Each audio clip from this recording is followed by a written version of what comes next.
आज से 30 साल पहले तक पोलैंड के बारे में लोगों की सिर्फ एक ही राय थी कि इस मुल्क में सस्ती और अनक्वालिफाइड लेबर के अलावा कुछ भी नहीं मिलता। लेकिन पिछले 30 सालों में पोलैंड ने खुद को इस काबिल बना लिया है कि अब बहुत जल्द उनके बारे में ये राय चेंज हो जाएगी। पिछले 30 सालों में पूरे यूरोप में सबसे ज्यादा तरक्की इस कंट्री ने की है। पोलैंड ने अपनी इस ट्रांसफॉर्मेशन में तो एशियन टाइगर्स जैसे सिंगापुर, साउथ कोरिया और ताइवान को भी पीछे छोड़ दिया है। अब तो पोलैंड आने वाले वक्त में टेक्नोलॉजी हब होगा और 2030 तक तो ये यूके को भी पीछे छोड़ देगा। कई सालों तक पोलैंड के हाईली स्किल्ड और हाईली एजुकेटेड लोग जो कंट्री से बाहर जा रहे थे अब दोबारा वापस आ रहे हैं, जिसकी वजह से इकोनॉमी और बूस्ट कर रही है। अब तो पोलैंड पूरे यूरोप की सबसे ताकतवर मिलिट्री बना रहा है, जिसके बाद वो बहुत ही ज्यादा इन्फ्लुएंशियल कंट्री बन जाएगा। तो ऐसी क्या वजह है कि पोलैंड इतनी ज्यादा तरक्की कर गया? आज की वीडियो में हम इसी बारे में बात करेंगे।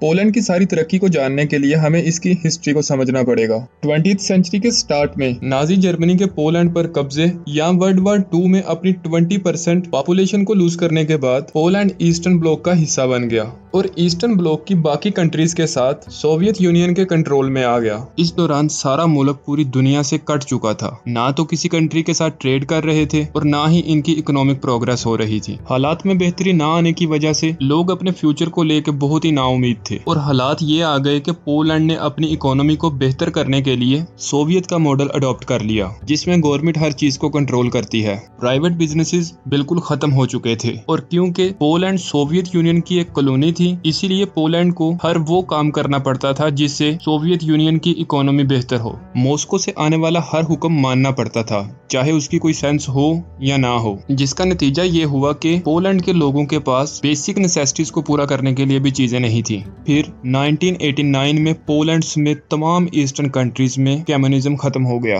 उस वक्त पोलैंड दूसरे यूरोपियन कंट्रीज से बहुत ही गरीब था। इसमें इंफ्रास्ट्रक्चर और पब्लिक सर्विस बिल्कुल ही नहीं थे और पोलैंड के लोग तो अभी कैपिटलिज्म के बारे में भी कुछ नहीं जानते थे। एक ऐसा इकोनॉमिक सिस्टम जिसमें लोगों के प्राइवेट बिजनेसेस होते हैं और वो इन बिजनेसेस से प्रॉफिट हासिल करते हैं। 1992 में पोलैंड में सैलरीज कम और इन्फ्लेशन बहुत ज्यादा थी।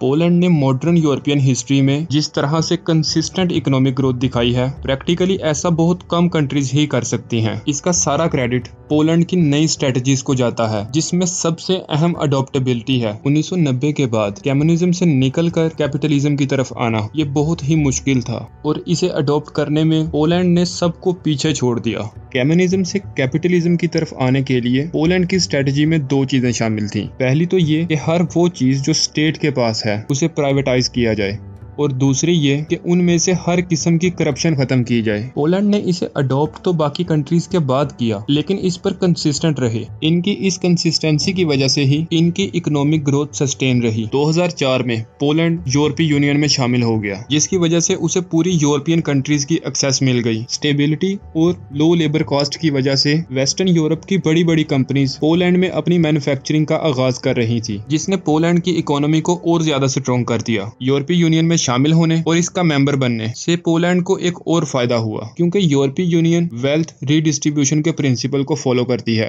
इसमें wealthy members under developed countries को फंड्स देते हैं ताकि तमाम मेंबर कंट्रीज में एक बैलेंस बरकरार रह सके, जिसकी वजह से पोलैंड को भी काफी फाइनेंसेस मिले और पोलैंड के इंफ्रास्ट्रक्चर और रोड्स भी बहुत बेहतर हो गए। पोलैंड की इकोनॉमिक ग्रोथ में इसकी यूनिवर्सिटीज का भी बहुत अहम रोल है, क्योंकि स्टार्ट में तो पोलैंड बड़ी कंपनीज को सिर्फ और सिर्फ लो लेबर कास्ट के लिए ही अट्रैक्ट करता था, लेकिन अब पोलैंड का एजुकेशनल टैलेंट भी अपने आप को पूरी दुनिया में मनवा रहा है और पोलैंड के इंजीनियर्स का तो पूरी दुनिया में नाम है। इसी की वजह से ही गूगल ने पोलैंड में अपना रिसर्च एंड डेवलपमेंट हब बनाया है। अभी पोलैंड कुछ दूसरी यूरोपियन कंट्रीज से कम अमीर है, लेकिन इसकी ग्रोथ सारे मुल्क के लोगों तक इक्वली पहुंची है। ऐसा नहीं कि सिर्फ कुछ लोग ही अमीर हों।